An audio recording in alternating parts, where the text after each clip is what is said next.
So in this segment, we're going to be talking about British farming just being absolutely decimated, being outside the EU. And I think it's quite interesting, some of the points the lady raises here, because she kind of hints very strongly at the bigger disaster isn't necessarily the EU imports coming into the UK without being checked. It's losing the export market, which makes a lot of sense when you think about it. The amount of food that Britain kind of exported was a good amount, and that's kind of dying because of all the checks and the paperwork. The fresh food industry is struggling very much for exports.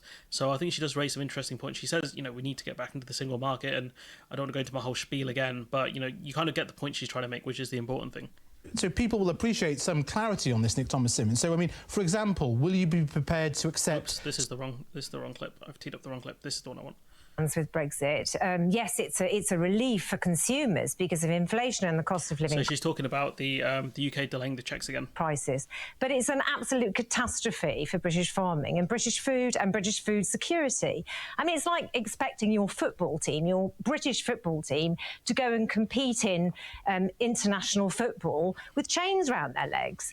We've got so much burden on us, no help. Food globally is under a lot of stress. We rely on Europe. There are a lot of crop failures around the world because of climate change and all the fires and stuff like that. So we are looking at huge problems with things like rice, which is a staple food. So it's a bit of a nightmare scenario if you're a rice-based person. But we are seeing crop failures around the world, which obviously, in terms of food security, that's not great. Especially when you're a nation that imports so much food, you might see things like export bans. I think India have done some export bans. So if you're a country that imports a lot of food and there's a disaster somewhere, you're going to be in trouble. Europe to feed us even more now than ever. You welcome these delays, then? I do welcome them, but I don't. As I said, I don't welcome. It's both. I can't answer. I mean, what I would say. It's a massively double-edged sword because if you think about it, it would push up the import cost for farmers. So that'd be the first problem for I think for her specifically. But it also means it would increase the food costs in this country dramatically, and so obviously it'd be bad for consumers. But the other thing is, without doing these checks, we let in potentially a lot of bacteria that could damage people, but also damage farms and livestock. So it's another huge problem. So it's a nightmare run. It's a double-edged sword, and it's one of those ones where it's an impossible battle to win. And what I would say to Nick is the answer is to get back in the single market and free us up, because there are no advantages to Brexit whatsoever, particularly for food production and food security and public health. I'm sure your farming colleagues, they can't abide EU farmers having free access to the UK, whilst the reverse is not true. I mean, as I said, it's a double-edged sword. I feel sorry for consumers facing more inflation, and I feel really sorry for us farmers on a very unfair playing field. Added to which, gene editing is no benefit to us because farming is collapsing in Britain right now because of Brexit. And gene editing is no advantage to us if we're not producing any food. Right now, our gene editing is so-called benefit of Brexit. Farmers cannot afford to produce food. We're not subsidised any longer. European farmers are. Many other farmers across the world are subsidised. American farmers are as well. They're subsidised very heavily. And these products are coming in, undercutting us, and we are not able to afford to produce food. Well, all of the support they've offered us has been shaking withdrawn. His head, but we must leave that there. Yeah, it's just a disaster. We've covered the subsidies and stuff before.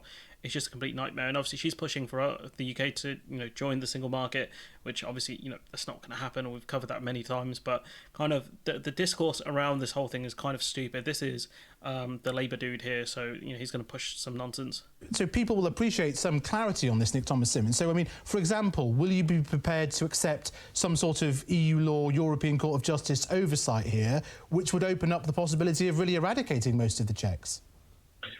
Well, we would be seeking to have, as you would in any trade arrangement, some sort of body that oversees it. The EU has been very creative in these things previously. Take a look at the previous agreements that they've made, where you can have joint committees that oversee it. You can have you can have as many joint committees as you want, Chief. But overall, you are going to want to have the European Court of Justice oversight, at the top of it. So you could have 5, 10 bodies or committees in between that. That's fine. But at the end of the day, if it goes to the European Court of Justice, they're going to be the highest court in any kind of dispute. So it doesn't make that much of a difference.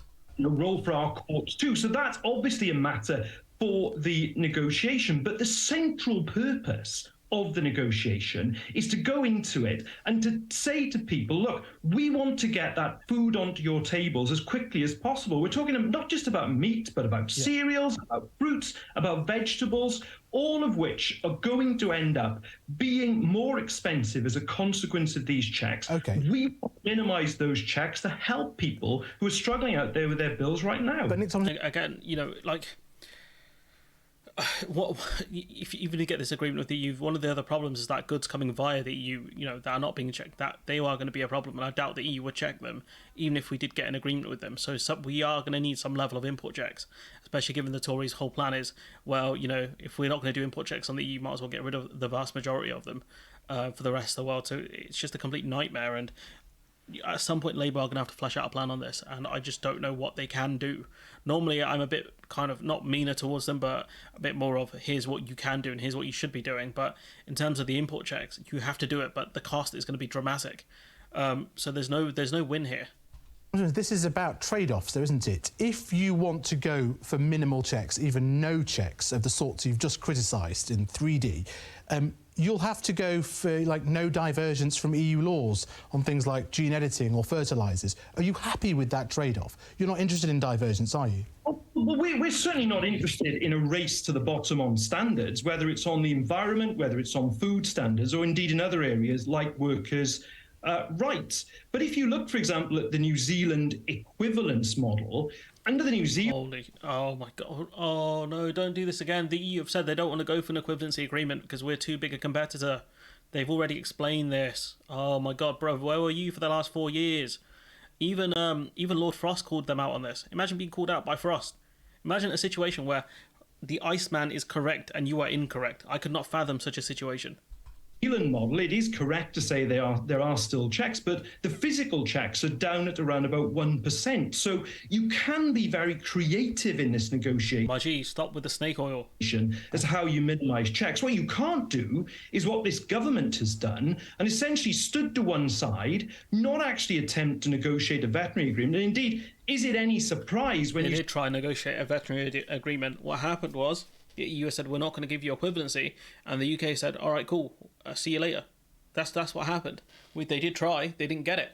And just like you are going to try, you will not get an equivalency deal. You will get an alignment deal at best.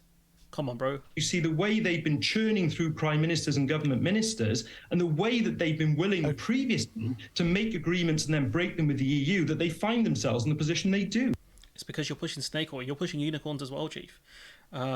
This dude here, I mean, you might as well just cap off with him. Very interested, because there's a sovereign choice now, isn't there, in terms of where you land, the closeness of the relationship. And the benefit for people on your side of the argument, was it not, was, you know, divergence, maybe different rules on gene editing or different types of fertiliser. It doesn't seem, I'd be interested to know what you think about this, the government's vigorously pursuing that in this area. Therefore, what's the point of the trade barriers?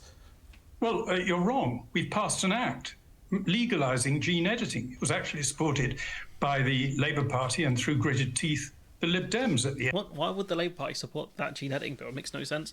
The bill's garbage. Like, doing gene editing for us is pointless. Especially when the farmers can't even afford to, you know, to keep going effectively. How is gene editing going to help them unless you're going to just grow food in a lab? What is going on here, people? And why would the Lib Dems and Labour support? Unless it's one of those ones where it's in one of those weird bills where there's like really good stuff in the bill, so it's worth supporting, or this guy's just capping. I reckon he's capping. Yeah, they would have to scrap that if we were to go back into the single market, as effectively they're arguing. So we have moved in that direction. I would like to go even further and a wider range of things, but we have done so. You want to go further, like a wider range of things, but I'm not going to be specific on those range of things because I have nothing. And to pretend that we could keep that and enter into some kind of Swiss-style veterinary agreement without accepting lock, stock and barrel the entire EU rules on food and food products is a dream, an illusion. The EU won't let you guys were pushing in 2016, like, we wouldn't have to follow EU rules and we'll still be in the single market. I'm sure that's what you guys were pushing back then. Let's do it. They won't even give us what they've given New Zealand because they want to punish us for leaving. Oh, they want to punish you, huh? No, that's not. These people don't get it. It's just business. They don't understand that. They think it's personal. They kind of humanise the EU and like, oh, they've made it personal. They don't want to give us these things because they're bitter that we left. It's just business. They see us as a massive competitor compared to New Zealand, and they don't want to give us the equivalency deal, especially when you're looking at the UK kind of moving in a direction of divergence as well. An equivalency deal is based on having roughly similar rules.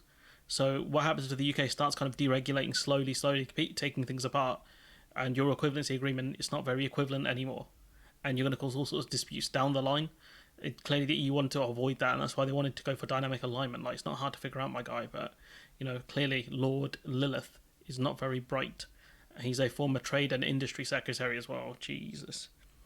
But anyways, I'm going to leave it there. Let me know what you think in the comments below. Like, comment, share, subscribe. Support the channel on Patreon if you can. And hopefully I'll see you in the next one.